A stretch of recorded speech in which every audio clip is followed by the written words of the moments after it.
Welcome back to How to Optimize the 72-Hour Weekend.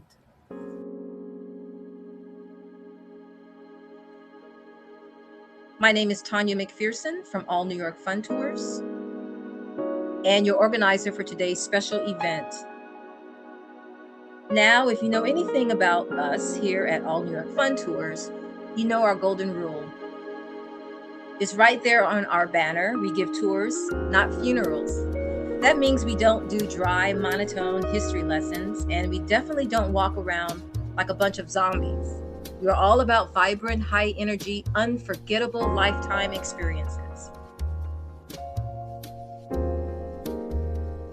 And speaking of high energy, I have to talk about the incredible vibe out on the streets of New York City right now. If you're anywhere near the five boroughs this June or July, you know the hype is completely off the charts. The city is practically vibrating with the NBA Finals at Madison Square Garden, Fanatics Fest next month at the Javits Center, and much, much more. It's the absolute perfect backdrop for our topic today, which focuses on how high-performing executives and retirees can strategically use that kind of energy for an executive exhilarating recharge, or pivot to our sister hub in Myrtle Beach for a restorative executive relaxing reset. So we are thrilled to have you here for this episode of How to Maximize the 72-Hour Weekend. And we have a phenomenal speakers for you today. Joining us today is a man who has made it his life's mission to get New Yorkers and visitors alike into places they never thought they'd see. Our guest today is Corey William Schneider, an expert in urban exploration, a master of curation, and the ultimate insider when it comes to unlocking restricted, exclusive spaces in New York City. He is the founder and chief executive officer of New York Adventures Club. Welcome, Corey. And as our moderator, we have a brilliant golf writer and golf travel guru, Alan Blondin, living in Myrtle Beach for 33 years, spending the first 29 at the town's daily newspaper, and the last 4 as the editor-in-chief and sole content provider for On the Green magazine, which was founded back in 1980. On top of that, he is a true insider in the golf package business, helping individuals and executive groups book the ultimate golf vacation. So before we get started, I just want to make sure that everyone knows we reserve 5 minutes at the end of the interview for a Q&A. Please drop your questions in the Q&A tab. Make sure to hit that subscribe button right now and click the links below in the description box. And off to you, Alan. All right, thank you, Tonya. Appreciate the intro. Yeah, we so today we've got kind of the golf vacation if people want to get away from New York and you're a resident of New York City, and then you've got Corey who provides New York City residents with unique tours and behind the scenes um, little trips that give inside information and some things that people that live in New York wouldn't even know that are available and they get to see. So if you're living in New York, you have a couple options. You can come down to Myrtle Beach, or you can get with Corey and do some of his tours and learn some things about New York City that you probably don't know, which is a unique thing for people that actually have lived there and maybe have even lived there for quite a while. So, but yeah, so I'm living down in Myrtle Beach now for 33 years, and I actually did live in Boston for 5 years prior to moving down here, so I do know the city life and enjoyed that for the 5 years I did it. Moved down here as many people have. Um, Myrtle Beach is, compared to New York, a very affordable place. It's one of the fastest growing areas of the country. A lot of people who actually come on vacation here end up opting to move here, or if nothing else, buy a second home. And then they can enjoy the slower pace of the beach, golf, boating, and all that. So I now work for a company that brings golf groups to Myrtle Beach, and a lot of those people are coming from the New York area, metropolitan areas, to enjoy the trip. So um, that's pretty much what I am offering. And then I wanted Corey to kind of give the backstory of his company, how it got started. It kind of grew organically, I know, from a small group that turned into a major business. So I'll let Corey tell you a little bit about what he does in New York City. All right. Well, thanks so much, Alan. And yeah, I have to make my way to Myrtle Beach. So maybe sign me up for a golf package in the future. Uh, Please. but yeah, no, thanks for the introduction. Yeah, I started New York Adventure Club officially in 2014. And it was just a Facebook group as a way to share with my friends what interesting things were going on in the city. So I'd curate a weekly newsletter and post it right in the group, trying to encourage my friends and colleagues to really explore the city and get to know it. And that was the culmination of sort of a year and a half of of exploring the city on my own, and trying to rope friends in as I try to understand it myself, because it's a big city. And a couple months of doing that Facebook group, when it was clear, just posting the events wasn't enough, I started to organize a couple tours, thinking if I did all the work, that maybe they would show up in mass and catch the urban exploration bug, which was, I was trying to get them hooked. I was convinced if they started to come out to more events that they would want to just keep going. Wary that they wouldn't sign up for these tours that I just put a lot of money down for. I promoted one of them in a local blog, and hoping to get maybe 2 or 3 people to join. Just didn't want to lose all my money on these tours I booked. But if that didn't work, I was just not going to really try and force them to go. But to my surprise, around 100 strangers joined the group at the time, asking how to get a ticket. And I immediately started to Google how to sell tickets. I had no idea. I was not in tourism. I come from a marketing background, but it was the really catalyst that showed there were other people interested in urban exploration. And at the time, there are all of these great sources writing about these interesting places in and around New York, but no one was actually going and doing it and really trying to connect the dots of all the interesting people and places that really make New York special. And so for the first 2 years, it was a side gig to my corporate job, and then in 2016 it became full time. And by 2020, when we were focused just in person events, we had around 20 a week, and these were sort of micro events. So think a behind the scenes tour of a historic property, or a Halloween party in a crypt. But then when COVID happened, we had to pivot to virtual events, and just like everyone else, I had to figure out what that even meant. And because at the time I worked with so many really interesting event partners, from tour guides to institutions on in-person events, we tried to figure out, okay, how do we convert this to a virtual event? And we started having our first virtual events in a week before lockdown, and within 2 or 3 months, we saw audiences that could have only dreamed of, because everyone was locked inside. There weren't a lot of companies really moving toward the virtual event realm, and it really helped build the business, and create a whole new category. And fast forward, these days we have a hybrid schedule, so we have our in-person tours and events every week as we do with our virtual events, which are Monday through Friday. So we're balancing these two different audiences with two very different expectations. The virtual audience is looking for interesting presenters from around the world. Oops, sorry about that.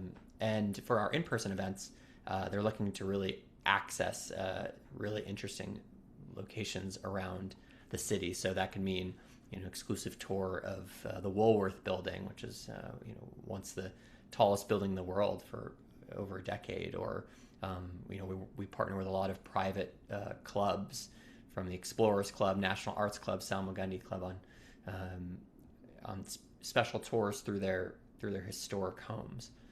So really trying to provide all these different opportunities and try to have a diverse selection of experiences, because everyone has a different idea of what adventure is. So we're trying to help meet them where they are. So as well, for people that aren't in New York City, you now have a website basically that has webinars on them, correct? Like That's right. Yeah. similar to what your tours would be, but just existing online that people can view.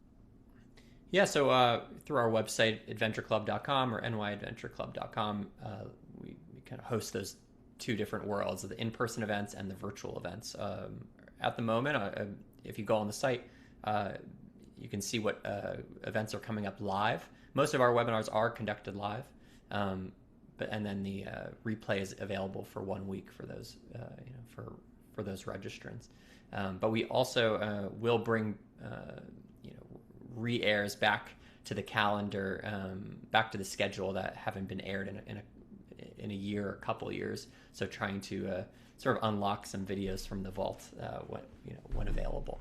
But that live opportunity gives people the opportunity to to engage with the presenter during a Q&A session, or if the presentation is more interactive, that they could sort of be a part of it. But a lot of them are virtual lectures at this point, so it's really aimed at people who really want to do a deep dive on a particular topic. It could be New York based or movie themed, art themed. So there's a lot of different experts that we work with.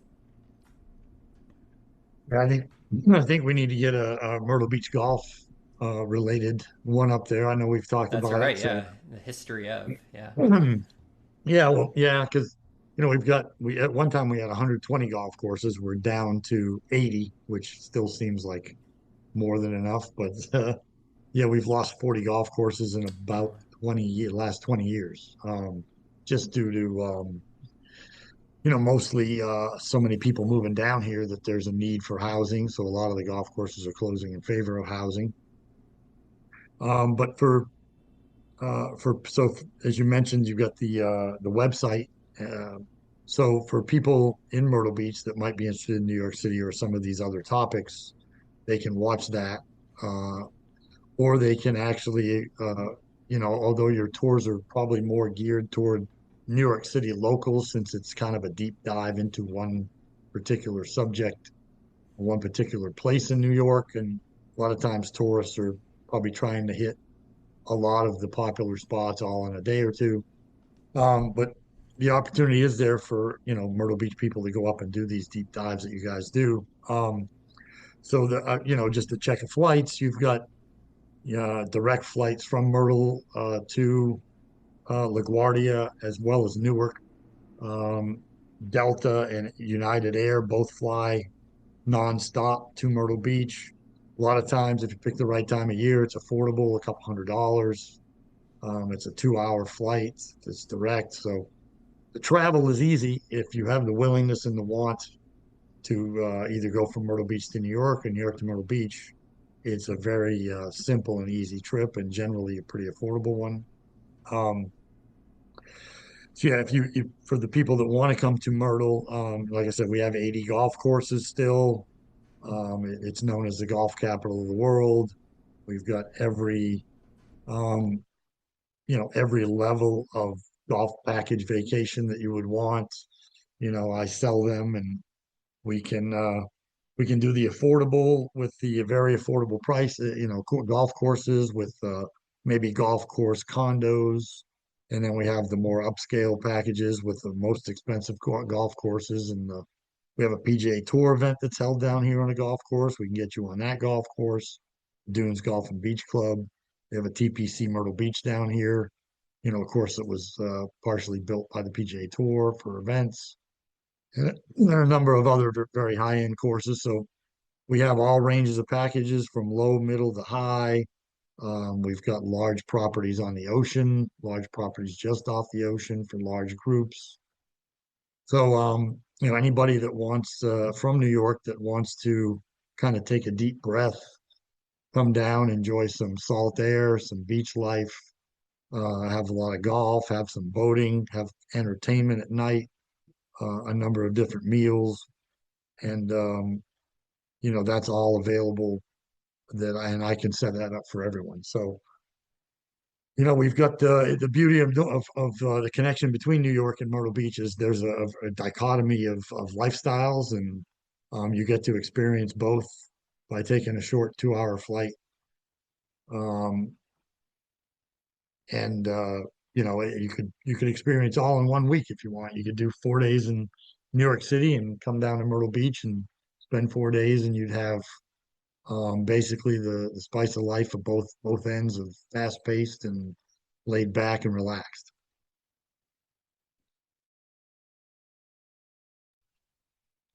Tonya, would you like to jump in and talk about your tour business a bit in New York City? Well, actually, it's time for the Q&A. I'm glad that you mentioned that, Alan. Once again, All New York Fun Tours is a local tour operator. We partner with companies like Corey's New York Adventures Club and Alan's Your Golf Package to customize our clients' tours. We also partner with similar businesses in other locations here in the United States, as well as other countries around the world. So let's do our Q&A if you're ready. I have a few questions for both of you. This is a question for both. How do your customized packages eliminate the choice fatigue that people may experience when they just want to come into town and, get started on their weekend? They only have 72 hours. So what would you suggest in terms of planning? Or I'll You let want you go first to? if you Okay. like.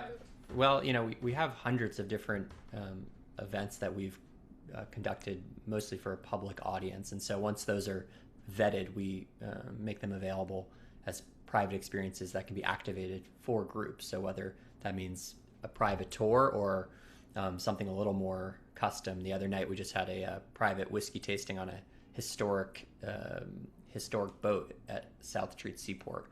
And for me personally, try to steer the client toward one of our events, the tried and true that we've done before with some minor customization versus something that's completely custom, just because we want to make sure that we can take the stress off of that client who just wants to if they're in the city for a couple of days and want to do something really really special, that they know they can sort of activate what we know will work, and all the logistics are set for. Yeah, in my case, I guess the beauty of me having been in Myrtle Beach and writing about golf for 33 years is I pretty much know everything there is to know about golf in Myrtle Beach, about every golf course, about logistics of what lodging properties are close to what golf courses and what restaurants are in the area. And so basically I would need about a 5-minute conversation with a potential client, just get a gist and a general idea of what they're looking for. And just knowing the area so well, I'll be able to put that whole thing together for them, present it to them. It could include group transportation. We work with vendors that have large party vans, party buses that can, get 15 to 20 different people. I've got a group of masseuses that travel that can go to people's rooms. For a large group, they can do 4 at a time. Um, so in different restaurants and different entertainment venues, we have contracts and agreements with them to offer special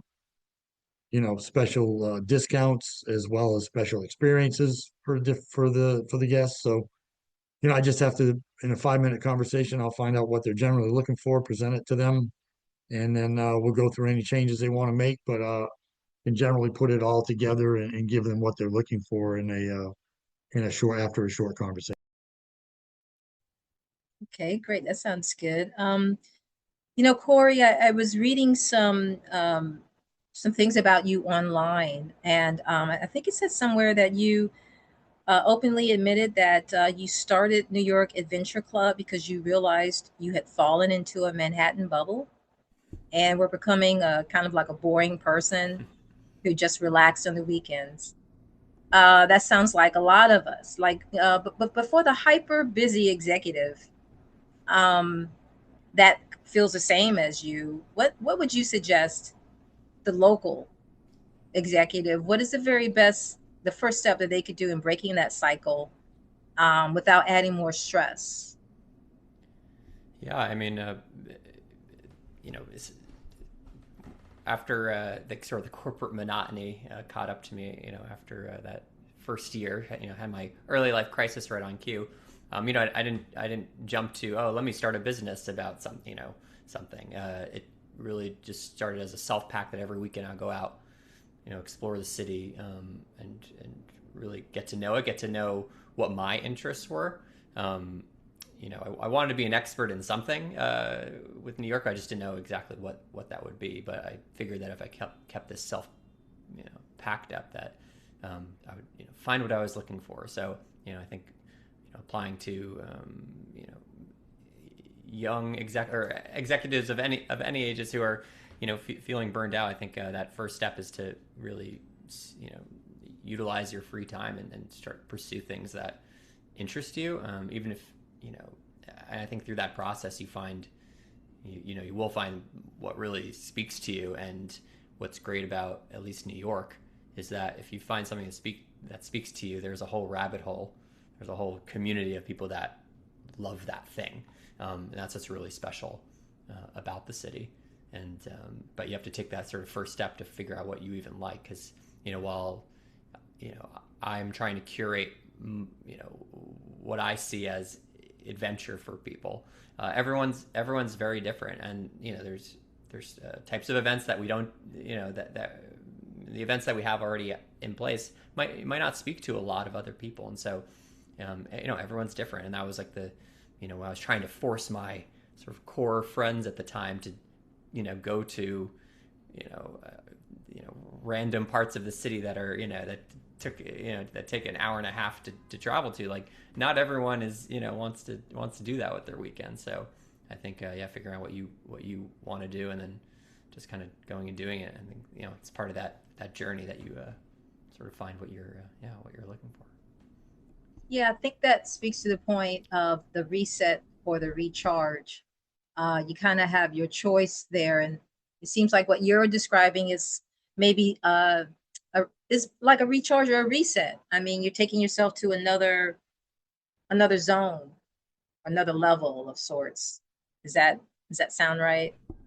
Yeah, absolutely. I think in my case, the power of an event really can do a great deal to to sort of help you forget about all the stresses going on in your life, and just going on this experience, and sort of reflecting on that. I know if I'm having a bad day or I'm stressed out, and I go on an event of any sort, I really feel better afterward. I feel better during, and as you mentioned, there's different ways to sort of unwind. It doesn't necessarily need to be some go adventure, but I think leaning into what you find to be to help you unwind, if that is to go take a nice golf trip over the weekend, then like if you find that you love golf, like go after it, go to Myrtle Beach, go to the try different courses out, and I think that's sort of the beauty of that journey. What would you say is an experience that has, and this question is for both of you, an experience that has pushed your clients, pushes them out of their comfort zone? Is there a one-off tour you've done for a client, Corey or Alan, a package that you've put together, that has just completely transformed? They arrived at the airport one way, and then they're going home a completely different way. Any unique experiences there?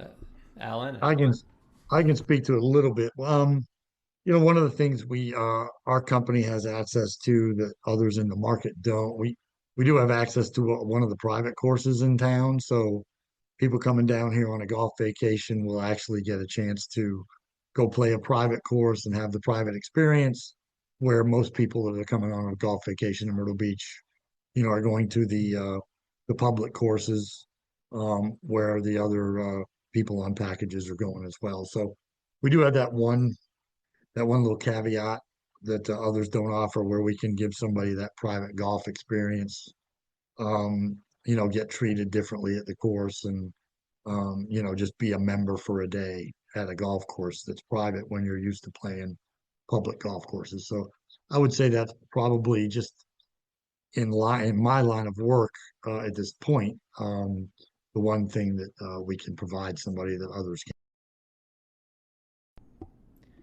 Yeah, and to speak on what piggyback what Alan was mentioning, like exclusivity, is a big deal, and it makes the experience more special if you know that, through that event partner, that this experience can really only be put together by that one organization.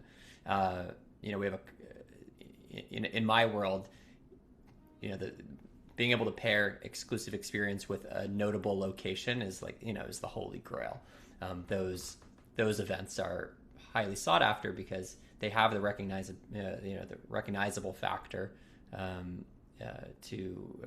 kind of resonate with everyone, because everyone will be familiar with that location. But then to do something special there, is really what it's all about. So, for example, we have an exclusive after hours tour at the United Nations headquarters. A site like that has a public tour program, but we try to take it a step further and say, okay, this is what you have. How can we up it? And in their case, they have a lot of 1 hour tours that deal with a lot of different themes, where we created this more comprehensive hour and a half experience that really focuses on the sort of the history and the story of the United Nations, but also is done at a time of day where most of the important rooms are available. And so, events like that take many months to put together.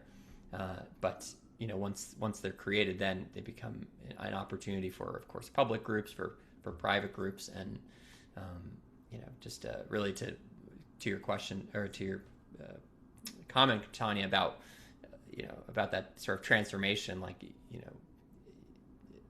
that it gives us the ability to customize it and make it so that when people leave, it really was life changing, or the thing they're going to remember most that year. Well, thank you so much. A massive thank you to both of our expert guests, Corey William Schneider from New York Adventures Club and Alan Blondin from Your Golf Package. Make sure you hit that subscribe button right now and click the links below in the description box.